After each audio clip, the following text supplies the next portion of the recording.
Hi, I'm Steven. That's John. That's Erock. We are Just Got Played, and we are doing a preview video for Bazaars of Ubar from Gray Fox Games. It's designed by Tim Armstrong. It's for 2 to 4 players, plays 45 to 75 minutes. Depending on when you're watching this video, it may be on Kickstarter right now. So I will have a link in the description below if you want to go check out the Kickstarter. But because this game is on Kickstarter, it means we have played a preview version of the game, right? So we have played the game on Tabletop Simulator with a certain set of rules. Things may change before the game arrives to backers or you buy it in the store or whatever. So just keep that in mind. All right, and now having said that, I'm going to switch over to Tabletop Simulator and show you just an overview, not a complete tutorial, but an overview on how the game is played. And then we'll come back and tell you what we think of the game. This is a 3-player setup of Bazaars of Ubar. So let me tell you what these things are, and then I'll explain to you a little bit about how the game is played.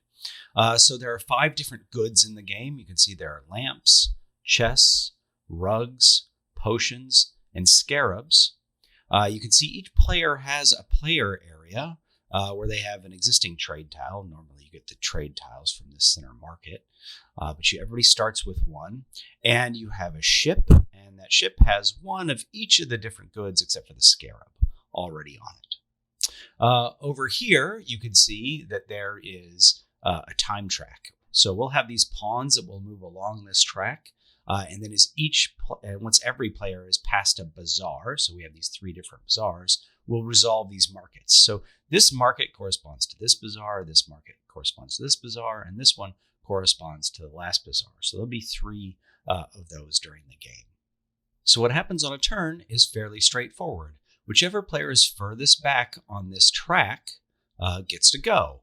And what they do is they select one of these tiles, and then they pay for that tile using time. They move it into their personal area, and then they do whatever that tile says, and then follow the trade winds to activate tiles that are next to it.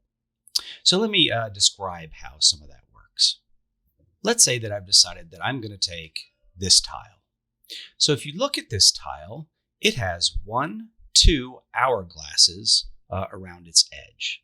Then I have to look at all the neighboring tiles and see if there's an hourglass along that edge. There aren't any, so this one would cost me 2 time. If I were to look at this tile, for example, it has 2 hourglasses as well, but if I wanted to take this tile, it would actually cost me 1, 2, 3, 4 time because of the neighboring hourglasses. So let's say I was going to take this tile. Well, the first thing I would need to do is I would need to pay that 2 time. All right, so I'm the yellow player, so I would move 1, 2 on the time track. Then I can take this tile and I can place it in my area. So if I drag this down here, I get to decide, I can't rotate this tile, but I get to decide where I'm going to put it. And the placement of this tile depends on the tiles that I already have and these trade winds. So when you place a tile, you're going to get to do what it says at the bottom. So for instance, this says I can change a rug or a chest into a lamp or a potion. Now, if I go back and look at the market for the upcoming bazaar, I can see that, let's see, potions are going to be worth 2 and lamps are going to be worth 2. So maybe it doesn't necessarily matter which one of those I change into. But if I look further ahead, I can see that in this last round, lamps are going to be worth more. Although they're worth less next round. There's always one thing worth 1 more than its normal value and 1 worth 1 less at each of the bazaars. So anyway, let's just say I decided to take my rug. So I'm going to put my rug back, right? So I am converting my rug and I'm going to convert it into a lamp. All right, so I triggered that tile's ability. And if you notice here, you've got a logistical puzzle. Everything that you take has to fit in here, or you have to throw it overboard. You could throw something that's on here overboard to make space for a new thing if you wanted to, but you can't just, take new goods all the time. You got to make sure they always fit on your ship. All right, so I did the ability of this tile, and now this trade wind says it's 1 arrow down. It says I'm going to go 1 down, and now I can activate this tile. So this tile is interesting. It has an hourglass. So it says for one time, I could spend one time and I could get a rug or a chest. So if I wanted to just get that rug back, I can get that rug back. It fits on my ship. And then all I had to do was I had to spend one more time to get there. Now I did spend 3 times, so maybe a little while before I get a turn back. But that's basically how a turn works. If you look at some of these other arrows, you'll see that this is like a double arrow. So that means it's going to activate, once you put it in your area, it's going to activate the tile above it and the tile above that. These tiles are going to activate the orthogonally adjacent ones. You start with the 12 o'clock position and move around clockwise. This one says it's only going to activate itself. It's not going to activate any of the neighboring tiles when you place it. And there's another one of these that tells you to activate the diagonal tiles instead of the orthogonally adjacent tiles. And there are some arrows that go 3 over. So that is my turn. Now, let's see what maybe my opponent would do on the next turn. So the next player up is the red player. And the red player has decided that they want to take this tile. So if you look at this tile, it only has one hourglass on it, and it doesn't have any hourglasses neighboring it. So it actually only costs 1 time. So the red player is going to spend 1 time. And then, so I said, they're going to take this tile. So they're going to move it down into their area, and they're going to put it here. Now they don't have 2 chests, so they won't do that ability. But then the trade win allows them to activate this, and they're going to spend 1 more time, and they're going to get a chest. All right. Now we can see that the person who's furthest back on the time track is blue. So blue is going to go next. So let's just imagine that blue took this tile, just for argument's sake. And that only cost them, it cost them actually 2 time. All right. So blue would go 1, 2, right there. And then let's say that they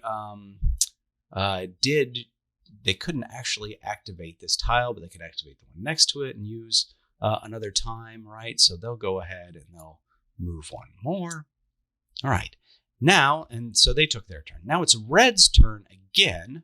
And what red wants to do is they want to take something that activates that little engine that they just built.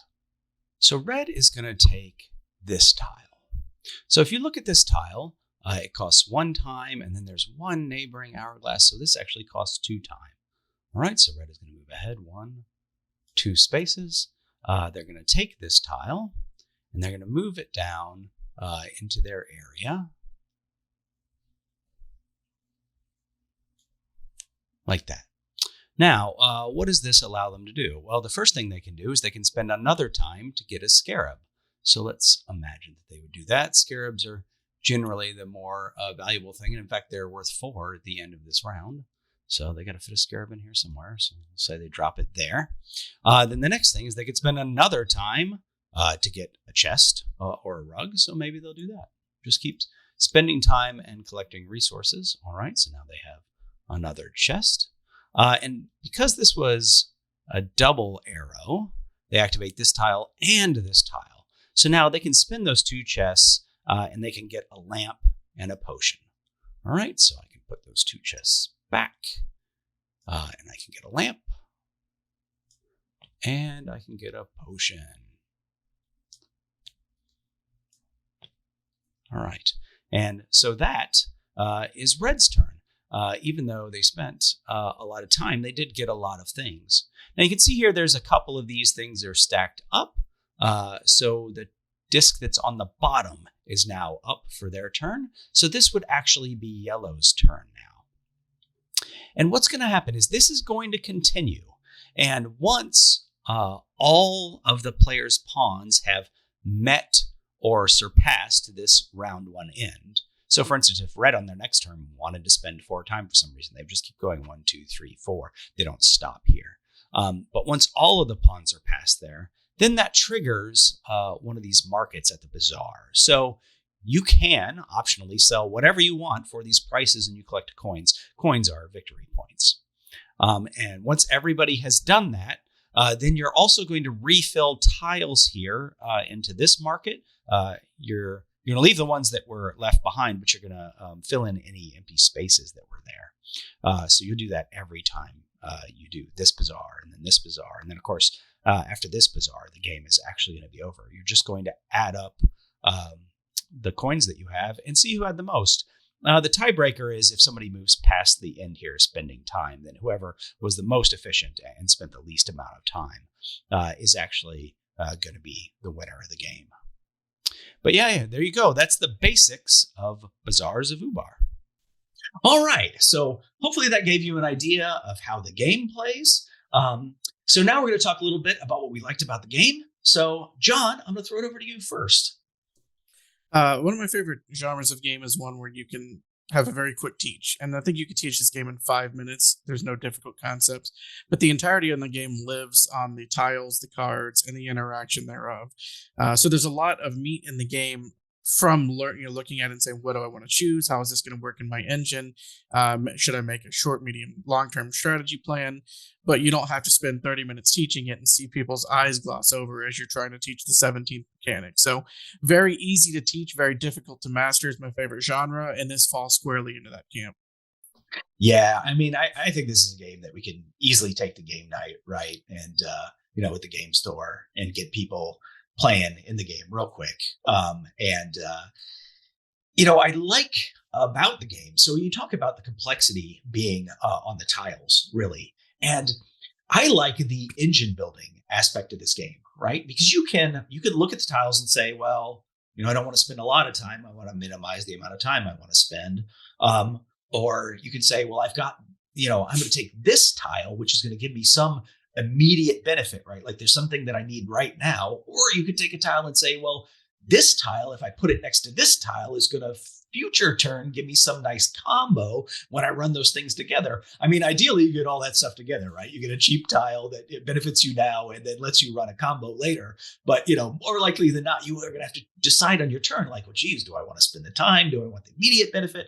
Do I want sort of that long-term benefit that I'm going to trigger possibly multiple times? And the balance here is, I mean, I won't say it's too delicate, right? There is definitely decision space that you can experiment with. But if you go too far in any of those directions, you spend too much time getting the perfect tile, you spend, not enough effort building up your engine and just taking the immediate thing, or you spend too much effort building up your engine and you don't really get to execute it. If you go any of those directions, right, somebody else is going to kill you.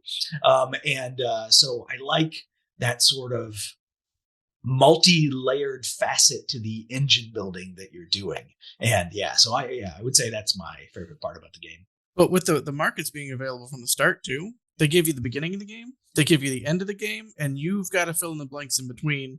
And there's a lot of different ways to go, like you said. So you have to make the best determination with all of the open information that you have. Yeah. And, and I, like you were saying when we were playing, that like the strategies that you use are definitely, you got to remember it's only 3 rounds, right? Because you could definitely do some kind of engine building strategy that would work great if the game went 4 or 5 rounds. But, Yeah, I agree 100%. First of all, I want to give a shout out to Lance, who taught us how to play.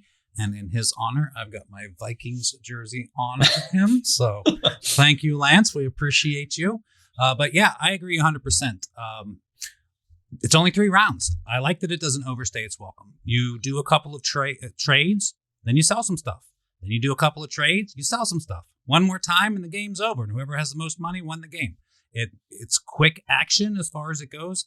Each turn might not be incredibly fast because there are times where you're just going to stare at those tiles like, oh man, which one do I need? And then usually what happens is, on other people's turns, you're looking and you're like, all right, that's the one. And then the person right before you takes the one that you were looking at. And then you got to reset the whole process again and start from scratch. I am a very tactical player, and when we played, that really meshed with what I was doing in this game very well. I took basically what I figured was the best tile to help me right now based upon what it had on it, and then I figured out where to put it in my matrix to bump other tiles. And just in this particular game, that worked out really well for me. But, it won't always. There will be games where just it's not tactically right. You would need to set these chains up. I'm just afraid of the chains because you're basically building an engine for tiles that are out there that you might not get. So I'm a little leery of that. I want to go for the instant payoff. I know I'm getting something right now if I do this, and that's going to help me out. And even if it means I got to hold on to something for a round because it's not worth much now, but next round it's worth a lot, then I can set that up. But that's more of my style as far as strategy goes, is just more of a tactical over a strategy style. And I think this game fits that. Again, not every game's going to work that way. Sometimes people are just going to take all the tiles that would help you, and then you're going to be sitting there scratching your head going, now I don't know what to do. But I think generally speaking, it fits into a tactical mindset. And again, it doesn't overstay its welcome, man. 3 rounds of trading stuff and then getting paid for it, and then the game's over and see who won. Yeah, just to comment a little bit about what you were talking about. At the end of the first round, I had kind of set my stuff up, and I was like, all right, at the beginning of the second round, there's going to be a bunch more tiles coming out. So I'm going to be able to get one that generates potions or something that I need, right? And then the tiles came up, and there just really wasn't anything that I needed, right? I was expecting something like that would be available, and I would be able to get it, and everything would, everything's roses and excellent. But it didn't happen that way. But I will say, like, even though I looked at the board and I went, oh man, oh boy, that's not a good tile flip for me. Like, I was still in the game, and I still had things I could do.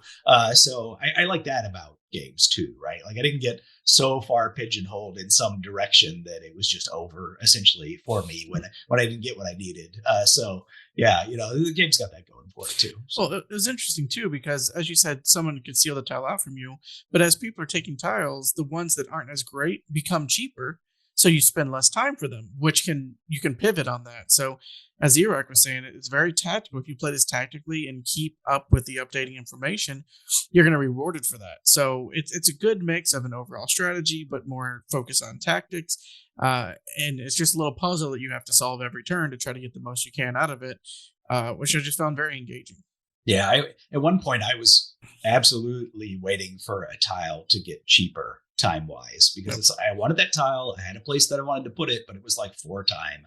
I'm like, I'm going to wait. I'm going to wait till it's one time cheaper, and but that waiting, somebody else can grab that tile. So, I personally really like that time track mechanism where you decide how much of your time you're going to spend, but then other people might get multiple turns before you.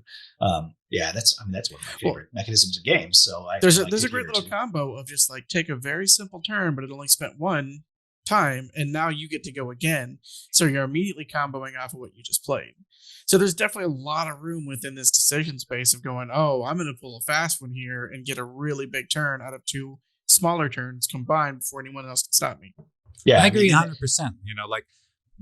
This game can be summed up in one question. Which tile should I take that does the most for me for the less time? But that question is incredibly complicated, because if I take something for 1 time, it doesn't do much for me. Well, maybe it's better to take something that costs 3 times that I can chain a bunch of stuff off of and get a bunch of things going on. So that one little simple question just like spirals into these like dovetails of, well, what is actually better? The 2 time that does 2 things, the 1 time that does nothing, or the 3 time that does 3 things? Then you got to really try to fit that into that tactical web that you're weaving. Yeah, if you like that mental calculus, you're going to like this game. And if you don't, you probably won't. So yeah, I guess that basically sums it up. All right, great. So I am Steven. That is Erock. That is John. We are from Just Got Played. And thanks for joining us on this preview of Bazaars of Ubar. We'll see you next time. How bizarre.